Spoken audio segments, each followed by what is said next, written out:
Hello friends, welcome to my channel B R course. आपने अभी तक हमारे चैनल को सब्सक्राइब नहीं किया तो please subscribe, share, like and comment कीजिए और क्या बेल आइकॉन पे क्लिक कीजिए ताकि हमारी न्यू आने वाली वीडियो की आपको नोटिफिकेशन मिल जाए। ये हमारे HTML ट्यूटोरियल की 10th वीडियो है। इस वीडियो में हम बताएंगे HTML के इमेज टैग के बारे में और उसको कैसे यूज़ करते हैं, क्यों करते हैं। इमेज टैग से आप अपनी वेबसाइट में कोई इमेज लगानी है, कोई ग्राफिक्स लगानी है, कोई लोगो लगानी है या कोई भी इमेज और GIF इमेज लगानी है, ऐसे कुछ भी लगाना है तो वो कैसे लगाते हैं, तो उसके लिए हम जो हमारे पास होता है वो IMG टैग है। इसे इमेज टैग भी कहते हैं।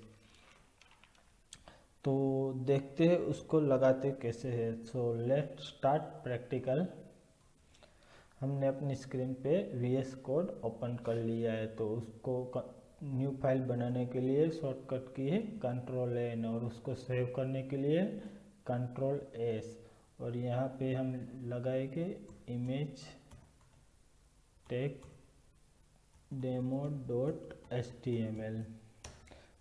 उसके बाद हमारा HTML का स्ट्रक्चर हम निकाल लेंगे और टाइटल पे दे देंगे इमेज टैग डेमो। तो यहाँ पे हमें इमेज लगाने के लिए जो टैग है वो टैग है IMG।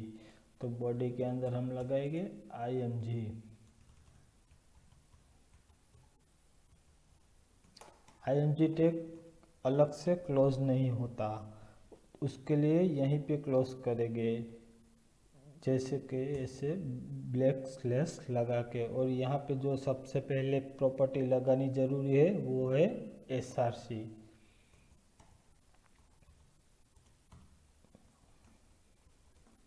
SRC का मतलब है सोर्स, कि इमेज पड़ी कहाँ पे है, कहाँ से लानी है इमेज, उसका सोर्स क्या है। तो यहाँ पे हम कोई इमेज डाउनलोड कर लेते हैं। तो पहले अपने ब्राउज़र में जाते हो और लिखते हैं नेचुरल, उसके बाद इमेजेस पे जाएंगे और ये पहला वाला इमेज हम सेव कर लेंगे और ये हमारा डाउनलोड में फोल्डर में चला गया होगा। आप देख सकते हैं इमेज डाउनलोड हो गई है। तो यहाँ पे हमारा फोल्डर है, वहाँ पे एक इमेज नेम का फोल्डर बना लेते हैं। तो जहाँ पे हमारी फाइल है, जैसे कि हमारी फाइल कहाँ पे है, तो यहाँ से आप देख सकते हैं डी ड्राइव में BR कोर्स में प्रैक्टिकल के अंदर हमारी फाइल है। तो वहाँ जाके हम अपना एक इमेजेस का फोल्डर बना लेते हैं, इमेजेस। और जो हमने डाउनलोड इमेज किया है उसको वहाँ से कॉपी करके वहाँ पे पेस्ट कर देते हैं अपने इमेजेस के फोल्डर में। अब हमें उसका पाथ और उसके बाद वो इमेज का नाम हम चेंज कर देंगे। जैसे कि वो इमेज है नेचुरल, तो हम लगाएंगे नेचुरल। जो कोई भी इमेज हो हम उसके रिलेटेड हम उसका नाम दे देंगे। अब हमें उसका पाथ सोर्स में देना है, तो ये मैं कैसे दूंगा देखिए। तो आप अपनी फाइल के ऊपर कर्सर लेके जाएंगे तो वहाँ हमारी फाइल कहाँ पे हो वो बताएगा। तो उसी फोल्डर के अंदर हमारा इमेजेस का फोल्डर है, तो मैं यहाँ पे लिखूँगा इमेजेस और बैक स्लैश लगा के इमेज का नाम नेचुरल। उसके बाद डॉट लगा के उसकी एक्सटेंशन लगानी है कि इस इमेज किस फॉर्मेट में है। इमेज के अलग अलग फॉर्मेट होते हैं, जैसे कि JPG, PNG, SVG, GIF और भी बहुत फॉर्मेट है। वो अभी कौन कौन सा फॉर्मेट है वो हम देखेंगे। तो पहले हम ये देख लेते हैं। तो उसका हमारी जो इमेज है उसका एक्सटेंशन है JPG, मतलब वो इमेज JPG की है। वो हम कैसे देख सकते हैं, अभी तो VS कोड ने हमको सजेशन दे दिया इसलिए पता चल गया। अदरवाइज़ हम यहाँ अपनी इमेज पे जाके प्रॉपर्टीज में देखेंगे तो वो इमेज कौन से फॉर्मेट में है वो बताएगी। ये इमेज जेपीजी फॉर्मेट में है। जो भी है हमारे कैमरा और वगैरह की फ़ोटोज़ खींचते हैं वो जेपीजी फॉर्मेट में सेव होती है। जो ग्राफिक्स का वर्क करते हैं वो पीएनजी होगी या जीएफ होगी। तो यहाँ पे मैंने इमेज लगा दी है, अब उसको सेव करके आउटपुट देखते हैं। तो आप देख सकते हैं यहाँ पे मैंने इमेज लगा दी, तो उसको सेव करके हम आउटपुट देखेंगे। तो आप देख सकते हो हमारी स्क्रीन पे वो इमेज आ गई है और HTML फाइल का हमारा जो टाइटल था इमेज टैग वो भी आ गया। तो आप देख सकते हो ऊपर हेडिंग, इसमें और भी कुछ डाल सकता हूँ, जैसे कि हेडिंग डालना चाहता हूँ तो हेडिंग डाल सकता हूँ इस डॉक्यूमेंट के अंदर। तो हम अपने कोड के अंदर जाएंगे और यहाँ पे हेडिंग डाल देंगे, जैसे कि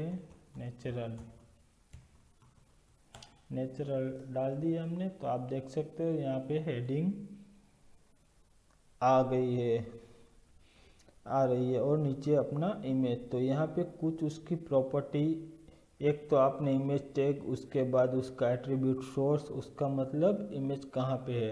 अब यहाँ पे जो दूसरी प्रॉपर्टी है वो है विड्थ। अभी हमारे पास इमेज उसकी हाइट विड्थ की कितनी है वो देखने के लिए इमेज का वहाँ पे है जहाँ पे हमको जाना पड़ेगा। तो अभी हमारी जो इमेज आ रही है वो इसकी विड्थ कितनी है और हाइट कितनी है वो देखने के लिए हमें यहाँ पे जाना पड़ेगा और उसकी प्रॉपर्टी में चेक करना पड़ेगा। तब और उसके बाद ये डिटेल्स में जाएंगे। तो अभी हमारी इमेज की विड्थ है 1200 पिक्सल और हाइट है 800 पिक्सल। जो इमेज की साइज थी उतनी आपको यहाँ पे शो कर रही है।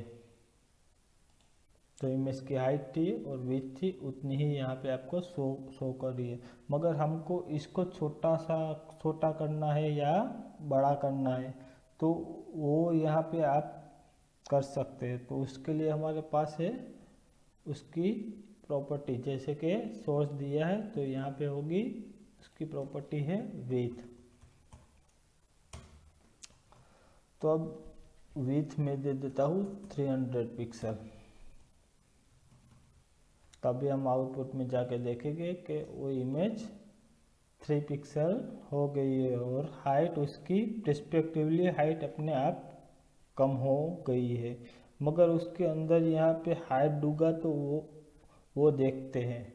तो यहाँ जाके मैं हाइट दे देता हूँ थोड़ी ज़्यादा।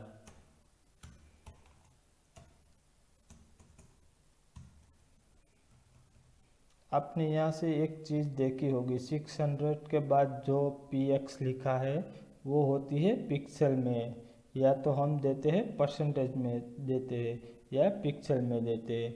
आगे जाके हम और भी फॉर्मेट करेंगे जब हम CSS करेंगे, मगर अभी के लिए ये देखिए पिक्सल में। तो हम वहाँ जाके देखेंगे आउटपुट। तो आप देख रहे कि वो ब्लर हो रही है, इमेज ब्लर हो रही है। इसलिए हमारे पास या तो हाइट दीजिए या तो विड्थ दीजिए, तो अपने आप विड्थ रिस्पेक्टिवली ले लेगा। आप देख सकते हैं अब वो इमेज सही से आ रही है। अभी मैं आपको पिक्सल में एक बात बता देता हूँ, जो भी हम काम करेंगे वेबसाइट के अंदर या तो मॉनिटर में दिखेगा या लैपटॉप में या टैबलेट में या मोबाइल के स्क्रीन में, ये जो सब स्क्रीन होती है वो सब पिक्सल में होती है, इसलिए हम उसको पिक्सल में लेते हैं। और उसके बाद जो हमारे पास प्रॉपर्टी है हाइट और विड्थ के बाद जो हमारे पास प्रॉपर्टी है वो है अल्ट, जिसका नाम है ALT। अल्ट का मतलब होता है अल्टरनेटिव टेक्स्ट। अल्टरनेटिव टेक्स्ट अलग अलग मतलब होते हैं। जैसे मान लो कि हमने यहाँ पे लगाया अल्ट और उसका नाम दे दिया नेचुरल। अभी मैं आउटपुट में जाके रिफ्रेश करूँगा तो दिखेगा नहीं। तो उसका यूज़ क्या है, अल्ट के अंदर जो हमने नेम दिया नेचर, वो दिख नहीं रहा है, तो उसके दो यूज़ होते हैं। अभी तो वो इमेज हमारे लोकल सिस्टम में है इसलिए फास्ट खुल रही है। जब वो इंटरनेट पे अंदर हमारा गेस्ट वेबसाइट ओपन कर रहा होगा तो उसके इंटरनेट की स्पीड कम है तो वो इमेज लोड नहीं होगी, तो वहाँ पे ये अल्टरनेटिव टेक्स्ट दिखता रहेगा, यहाँ पे ये इमेज आएगी।